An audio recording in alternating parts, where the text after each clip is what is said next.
जय हिंद साथियों, मैं प्रोफेसर विजय अपने YouTube channel IT technical power tip पर स्वागत हूँ। फ्रेंड्स, अभी जो हमारी क्लास चल रही है, हम रेलवे के लिए इंपॉर्टेंट साइंस के क्वेश्चनों को देख रहे हैं। ये क्वेश्चन आपके रेलवे के जितने भी एग्जाम हो सभी में इंपॉर्टेंट रहने वाला है। जो भी फ्रेंड्स हमारे चैनल से नहीं जुड़े उनसे रिक्वेस्ट, हमारे चैनल को सब्सक्राइब जरूर कीजिएगा और वीडियो को अधिक से अधिक शेयर जरूर कीजिएगा।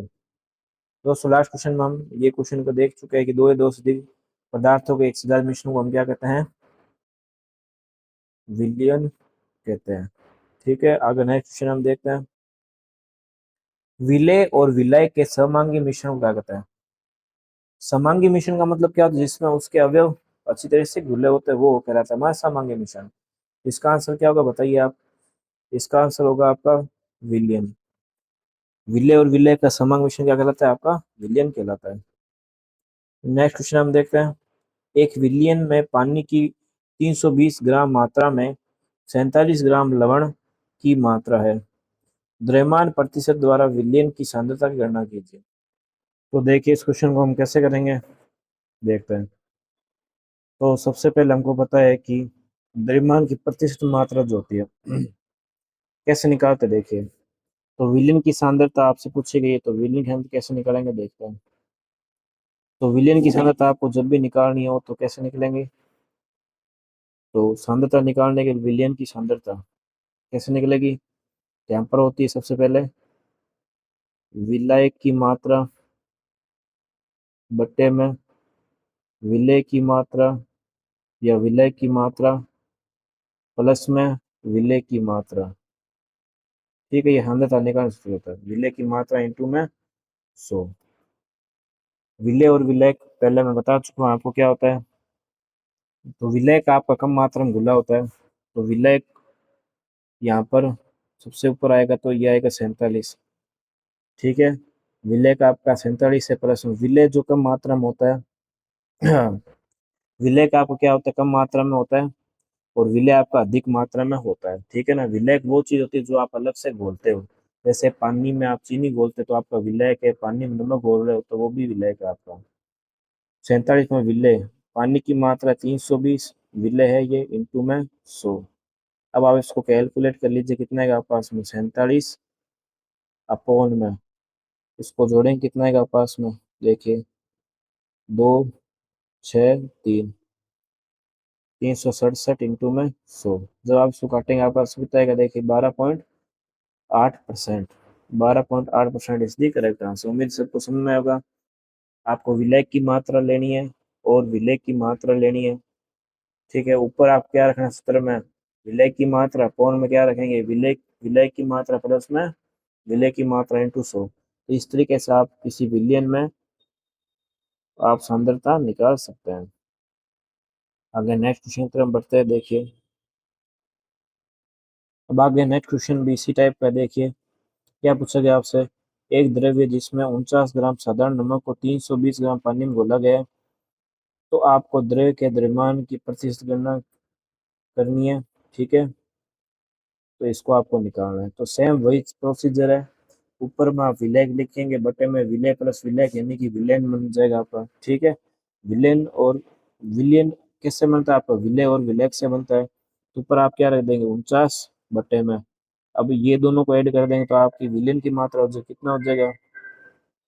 तो आपने ऊपर क्या लिख ली? विलायक की मात्रा जो कि 49 ग्राम थी, अपोर में अब ये आपको विलेन की मात्रा, यानी कि विलेन की मात्रा में आपका विलेय और विलायक दोनों हो जाएगा, दोनों को ऐड कर लेंगे। यानी कि आपको 49 ग्राम को 320 में ऐड कर लेंगे तो कितना होगा? 320 और 49 बताइए मुझे। इनको ऐड कर लेंगे तो 9, 6, 369 इंटू में 100।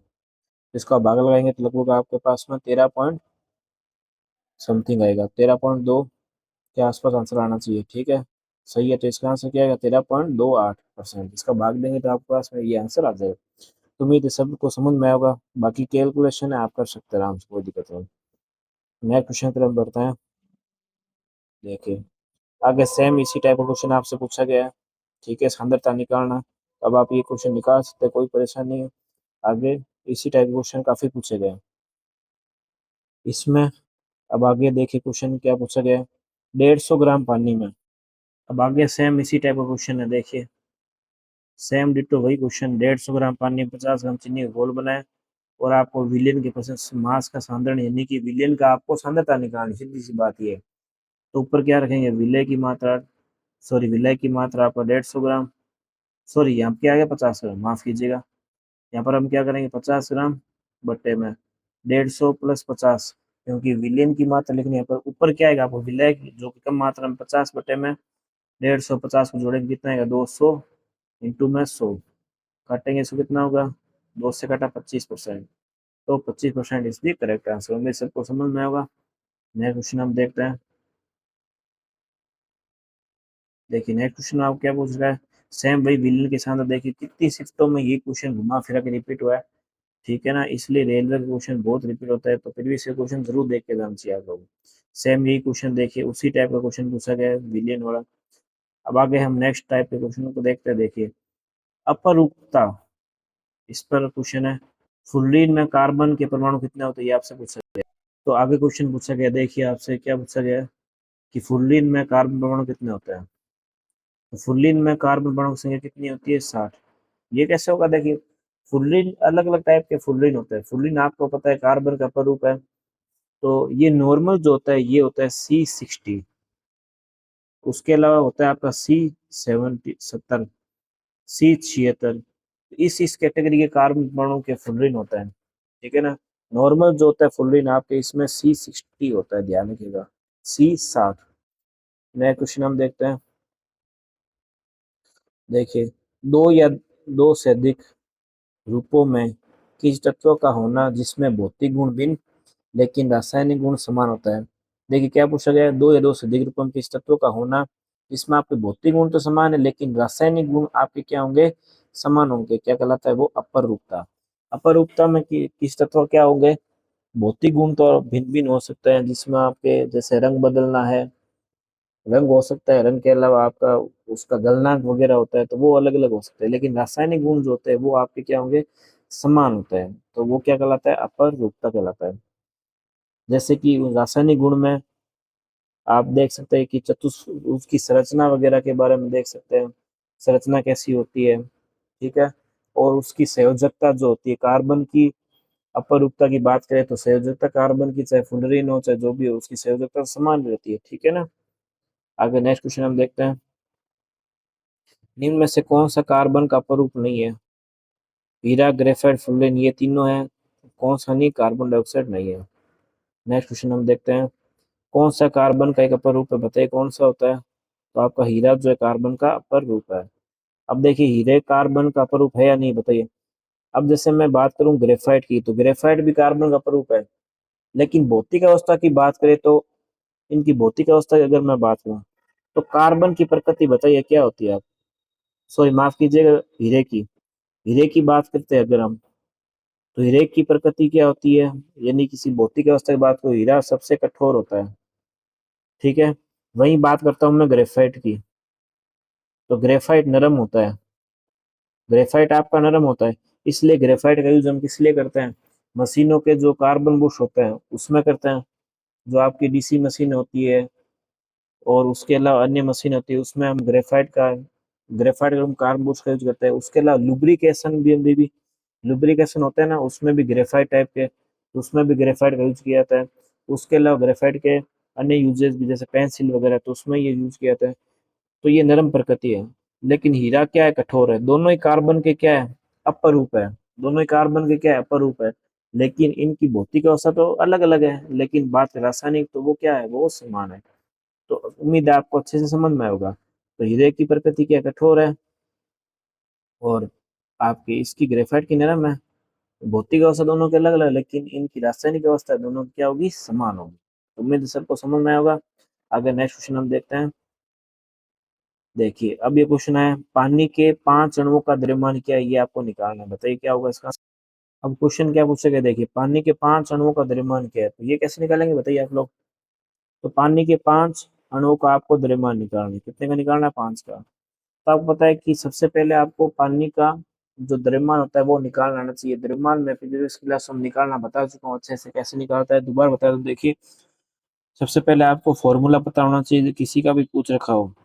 H2 को मैंने बताया था 18 होता है, क्या होता है 18, ये भी बताता हूँ कैसे निकाला है। हाइड्रोजन का द्रव्यमान कितना होता है, एक होता है। तो अणु कितने हैं? दो। तो दो प्लस में ऑक्सीजन कितना? तो 16। परमाणु क्रमांक और द्रव्यमान दोनों अलग होते हैं, इस बात का आपको पता होना चाहिए। क्रमांक यानी कि कितने नंबर पर आता है वो, ठीक है। और द्रव्यमान उसकी भार की कंडीशन को बताता है। तो 2 + 16 कितना हो गया हमारे पास में? 18। कितना हो गया? 18।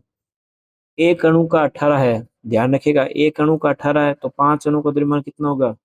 आपका 90 यूनिट होगा। उम्मीद है सबको समझ में आएगा। आगे नेक्स्ट क्वेश्चन हम देखते हैं।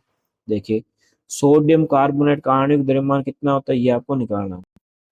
अब देखिए आगे आपको क्या पूछ रहा है, सोडियम कार्बोनेट का आणविक द्रव्यमान ये पूछा गया। तो सोडियम कार्बोनेट का पहले आपको फॉर्मूला पता होना चाहिए। देखिए, कुछ जो इम्पोर्टेंट जो केमिकल है उनके आप सभी के फॉर्मूले जरूर याद करके जाइएगा, क्योंकि आपको इसमें द्रव्यमान वगैरह के हिसाब से क्वेश्चन पूछा जा सकता है, तो नॉर्मल आपको ये पता होना चाहिए। तो सोडियम कार्बोनेट की बात करूं तो ये होता है आपका Na2CO3, ये होता है आपका सोडियम कार्बोनेट, ठीक है। एक होता है आपका CaOH2, ये होता है कैल्शियम हाइड्रोक्साइड। एक होता है NaCl, ये होता है आपका सोडियम क्लोराइड, ठीक है। और इसके अलावा भी कई होते हैं, जैसे हम बात करें CuSO4 डॉट में 10H2O, तो ये आपका बन जाता है जिप्सम, ठीक है ना। सॉरी माफ कीजिएगा, CaSO4, सी नहीं CaSO4 डॉट में 10H2O, तो ये आपका बन जाता है जिप्सम। तो अलग अलग केमिकल होते हैं, इन सबके आप फॉर्मूला जरूर याद करके जाइएगा, आपको इनसे रिलेटेड कोई ना कोई एक दो क्वेश्चन मिल जाता है, चाहे वो फॉर्मूला हो, चाहे उससे उसका द्रव्यमान निकालना हो, तो कैसे भी आपसे क्वेश्चन पूछा जा सकता है। तो हम क्वेश्चन की तरफ बढ़ते हैं। देखिए, तो सोडियम कार्बोनेट का आपको निकालना है। तो सोडियम कार्बोनेट फॉर्मूला बताइए क्या होता है? Na2CO3 होता है, ठीक है। तो सोडियम का हमको पता है कि द्रव्यमान कितना होता है? 23। दोस्तों 23 भी कंप्लीट नहीं होता, हम 23 एक अप्रोक्सीमेटली मानते हैं। जब आप इसको चेक भी ऑनलाइन भी करेंगे ना, तो या फिर बुक में भी करेंगे, तो बुक में भी प्रॉपर 23 पॉइंट समथिंग दिया होता है, तो हम इसको एक बार पूरी अप्रोक्सीमेट वैल्यू में ही लेते हैं। लगभग वैल्यू में 23 होता है, लेकिन पॉइंट के बाद में भी इनकी वैल्यू होती है, ठीक है। तो इसके लिए हम इसकी एक प्रॉपर वैल्यू मानते हैं 23, ठीक है। सोडियम कितनी होती है? 23। 23 गुणा में 2 प्लस में, अब मुझे बताइए कार्बन कितने होता है? कार्बन कितने होते हैं? 12। प्लस में ऑक्सीजन कितने होते हैं? 16। 16 इंटू 3 कर लीजिए, क्योंकि ऑक्सीजन के 3 परमाणु है, नीचे जो दिए होते हैं वो परमाणु या अणु की संख्या बताता है कितना है। यहाँ पर ऑक्सीजन जो है उसकी आपको संख्या लिख रखी है नीचे 3, तो ये हमने लिख दिया 3। तो आप इनको गुणा कीजिए, देखिए कितना होता है। ये हो गया आपका 46, प्लस में ये हो गया आपका 12, प्लस में 48। अब आप इनको जोड़ लेंगे, कितना आएगा आपके पास में? 106 आपके पास में आएगा। तो 106 इसलिए करेक्ट आंसर। तो इस तरीके से आपको आणविक द्रव्यमान निकालना है, बहुत इजी है, पहले के भी क्लासों में बता चुका हूँ आणविक द्रव्यमान कैसे निकालते हैं। आगे नेक्स्ट क्वेश्चन हम देखते हैं। अब आगे नेक्स्ट क्वेश्चन हम देखते हैं। देखिए, नाइट्रोजन के 0.6 अणु का द्रव्यमान है। नाइट्रोजन के 0.6 अणु का द्रव्यमान है। तो पहले तो आप ये मुझे बताइए कि नाइट्रोजन का द्रव्यमान वैसे होता कितना है, ठीक है ना। तो नाइट्रोजन की अगर बात करें तो ये होता है 14 दूनी 28। कितना होता है? 14 दूनी 28 इंटू में। अब आपको 0.6 अणु का निकालना है, तो 0.6 अणु को इससे गुणा कर दीजिए, भाग लगाते हैं, इसका कितना आएगा? 10। इसको आप काटना चाहे तो काट सकते हैं, नहीं तो कोई दिक्कत नहीं है, गुणा कर लीजिए, इसका कितना आएगा? 8 6 48, 4 6 दूनी 12, 4 16, भाग लगाएंगे, इसका कितना आएगा आपके पास में? 16.8, इसलिए करेक्ट आंसर। तो फर्स्ट ऑप्शन इसलिए करेक्ट। तो इस तरीके से आपको द्रव्यमान निकालना है, ठीक है ना। स्कॉटिक चिकित्सक डेनियल रदरफोर्ड ने बताइए किसकी खोज की थी? तो वो की थी नाइट्रोजन की। रदरफोर्ड ने आपके नाइट्रोजन की खोज की थी। नेक्स्ट क्वेश्चन हम देखते हैं, CaOH2 का। देखिए, मैंने आपको इसका बताया था सूत्र, और ये क्वेश्चन पूछ भी लिया गया है कि CaOH2 को कैसे निकालते हैं। देखिए, CaOH2 ये होता है आपका कैल्शियम हाइड्रोक्साइड। अब ये तो आपको फॉर्मूला दे दिया है, कल को आपको कैल्शियम हाइड्रोक्साइड देख के सीधा ही आपको द्रव्यमान भी पूछा जा सकता है, कोई इसमें बड़ी बात नहीं है। तो कैल्शियम कैसे निकालेंगे? देखिए, 20 दूनी 40, प्लस में तो यहाँ पर क्या आएगा, माफ कीजिएगा, देखिए CaO2 का पूछ रखा है आपको, तो कैल्शियम का कितना होता है बताइए, CaO2 का पूछा है ना, CaOH2 का, तो कैल्शियम कितना होता है, 20 × 40, ठीक है। प्लस में ऑक्सीजन का कितना है, 16। देखिए यहाँ पर जब भी ब्रैकेट के बाहर दो लगे, इसका मतलब सभी की संख्या कितनी लेनी है, दो। यहाँ पर दो अणु लेना है, ठीक है ना। तो ऑक्सीजन का 16 × 2 कितना होगा, 32। प्लस में हाइड्रोजन का कितना है, एक, 1 × 2 यानी 2 का। तो 40 में जब आप इसको जोड़ेंगे 34 को, तो हमारे पास कितना आएगा, 74। Option number D is the correct answer. Next question हम देखते हैं, देखिए सभी तत्वों के सापेक्ष परमाणविक द्रव्यमान के एक परमाणु के संदर्भ में पाए गए हैं। सापेक्ष परमाणु द्रव्यमान के एक परमाणु के संदर्भ में पाए गए, तो ये आपसे पूछा गया है। तो इसमें आपको बताइए क्या निकालना है। यहाँ पर आपसे पूछा गया है कि सापेक्ष परमाणु द्रव्यमान, ठीक है ना, एक परमाणु हमें बताया गया, तो यहाँ पर आपको समस्थानिक निकालना है। तो इसमें समस्थानिक किसका होता है, देखिए कार्बन 12 का। कार्बन 12 का इसमें क्या होता है, समस्थानिक पाया जाता है, इसका ध्यान रखना है। कार्बन का 14 भी होता है, C12 C14, ये भी इसके समस्थानिक होते हैं, ठीक है ना। आगे नेक्स्ट क्वेश्चन हम देखते हैं। नाइट्रोजन का परमाणु द्रव्यमान 14, हाइड्रोजन का 1 है, तो अमोनिया का आणविक द्रव्यमान ये आप निकाल सकते हैं। ये एक तत्व का परमाणु भार ज्ञात करने के लिए किसके साथ तुलना की जाएगी, तो वो की जाएगी हाइड्रोजन के साथ में। आगे नेक्स्ट क्वेश्चन हम देखते हैं। सल्फर डाइऑक्साइड का अपेक्षित आणविक द्रव्यमान, अब आप निकाल सकते हैं, कोई दिक्कत नहीं। इस तरह के जो भी क्वेश्चन है, H2O का दे रखा है, CO का भी निकाल सकते हैं, CaO का बता दूं, 20 प्लस में आप 16 करेंगे तो कितना हो जाएगा आपके पास में भाई, CaO का पूछा है आपको, तो आप कर देंगे, सॉरी 40 प्लस में आपका हो जाएगा 16, तो ये हो गया 56। ऑप्शन नंबर डी इसकी करेक्ट आंसर। ओजोन का कितना होता है बताइए, O3 होता है, ठीक है ना। ओजोन का कितना होता है, O3, 16×3 = 48 हो गया, ये इसका करेक्ट आंसर। तो इस तरीके से या सारे जो क्वेश्चन आप कर सकते हैं आराम से। तो जी क्वेश्चन दे रखे हैं आपको, कार्बन डाइऑक्साइड है, CO2 है, H2SO4 है। एक ये मैं और बताता हूँ आपको, CaCl2 का आप कैसे निकालेंगे। कैल्शियम का 40 है, क्लोरीन का कितना होता है बताइए। क्लोरीन की बात करें तो 35.5 द्रव्यमान होते हैं, 35×2 = 70। तो जोड़ेंगे आप कितना आएगा, 110 आएगा। 110 या 111 के आसपास, क्योंकि पॉइंट में अगर ले तो 111 होता है, ठीक है। ऑप्शन बी इसकी करेक्ट है। देखिए यहाँ पर इसने क्या लिया, 35 पॉइंट, तो मैंने 35 लिया, तो लगभग 110 आया था। 35 पॉइंट लेते हैं, तो मैंने क्या कहा था, अप्रोक्सीमेट। कई बार ये अप्रोक्सीमेट मान लेते हैं, कई बार उसकी पूरी वैल्यू मान लो, जैसे 35.453 दे रखी है, ठीक है ना। आगे नेक्स्ट क्वेश्चन देखते हैं, NaCl का पूछ रखा है। आगे नेक्स्ट क्वेश्चन देख लेते हैं। एक परमाणु द्रव्यमान की इकाई AMU किसके बराबर होती है, तो 1.6×10⁻27, ये ध्यान रखने। AMU को बोलते हैं एटॉमिक मास यूनिट। क्या बोलते हैं, एटॉमिक मास यूनिट। एक परमाणु द्रव्यमान की इकाई किसके बराबर होगी, 1.6×10⁻27 के बराबर होती है, इस बात का ध्यान रखना आपको। नेक्स्ट क्वेश्चन की तरफ बढ़ते हैं, देखिए सामान्यतः परमाणु के नाभिक में क्या होता है, ये आपसे पूछा गया है। तो ये वैसे मैं सबको पता है कि परमाणु नाभिक में क्या होता है। देखिए ये परमाणु है, ये परमाणु का नाभिक है। तो परमाणु के नाभिक में आपको पता है कि ये केंद्र सघन भाग है, तो इसमें आपके दो चीजें होगी, एक तो होता है प्रोटॉन, एक होता है न्यूट्रॉन, ठीक है ना। यहाँ पर बाह्यतम कक्षा में आपको पता है कि इलेक्ट्रॉन चक्कर लगाता है, तो ये सभी को पता है। तो नाभिक में क्या होगा, हमेशा प्रोटॉन और न्यूट्रॉन। नेक्स्ट क्वेश्चन देखते हैं। विद्युतीय तटस्थ और कमजोर सूक्ष्माणु पर परस्पर प्रभाव है। देखिए क्वेश्चन में क्या पूछता है, विद्युतीय तटस्थ और कमजोर सूक्ष्माणु पर परस्पर प्रभाव, ये है न्यूट्रिनो। क्या कहलाता है, न्यूट्रिनो। रदरफोर्ड के अल्फा कण प्रकीर्णन के फलस्वरूप किसकी खोज है बताइए। ये आपके आरआरबी जेई में आ रखा है, बताइएगा क्या आंसर होगा। तो आपको पता है कि रदरफोर्ड ने अपना जो प्रैक्टिकल किया था, या जो भी उन्होंने अपना एक्सपेरिमेंट किया था, उन्होंने अनुसंधान जब किया था, तो उनको पता है कि उन्होंने जब सोने की पत्ती पर उन्होंने प्रकाश डाला, तो सारे कण उनमें से पार हो गए, लेकिन जो एक प्रकाश कण था वो पार नहीं हो पाया। इस वजह से उन्होंने क्या कहा कि ये एक केंद्रीय सघन भाग है, जिसको उन्होंने क्या कहा, परमाणु का नाभिक कहा था। तो इस बात का ध्यान रखिएगा।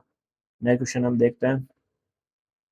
देखिए, इलेक्ट्रॉन के समतुल्य प्रतिद्रव्य कण को क्या कहते हैं, बताइए। इलेक्ट्रॉन का समतुल्य प्रतिद्रव्य मतलब कि रिवर्स कण बताना आपको।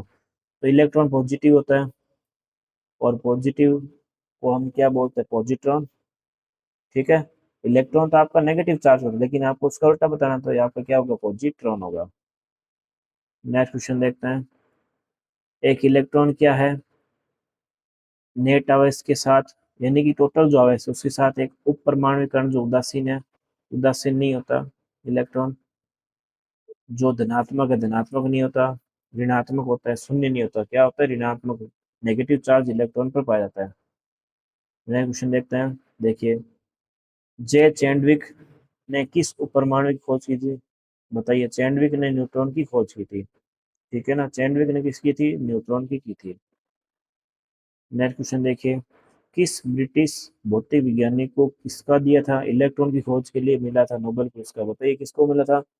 आपका जे थॉमसन है, उनको मिला था, क्योंकि जे थॉमसन ने किसकी खोज की थी, इलेक्ट्रॉन की। नेक्स्ट क्वेश्चन देखते हैं। इलेक्ट्रॉन की खोज किसने की, बताइए। तो ये आपका जे थॉमसन है।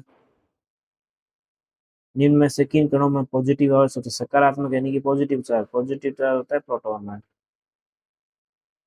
जिन उप परमाणु कणों में सामान्य उप परमाणु कक्षों से विपरीत गुण होते हैं उन्हें क्या कहते हैं, बताइए। उनको बोलते हैं प्रतिकण।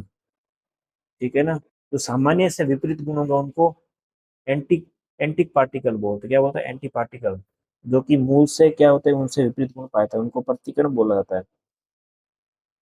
नेक्स्ट क्वेश्चन, एक इलेक्ट्रॉन में कितना चार्ज होता है, बताइए। एक इलेक्ट्रॉन में ध्यान रखिएगा हमेशा ऋणात्मक चार्ज होता ही है, चीज का ध्यान रखिए। यहाँ पर वैसे इन्होंने चिन्ह नहीं लगा रखा।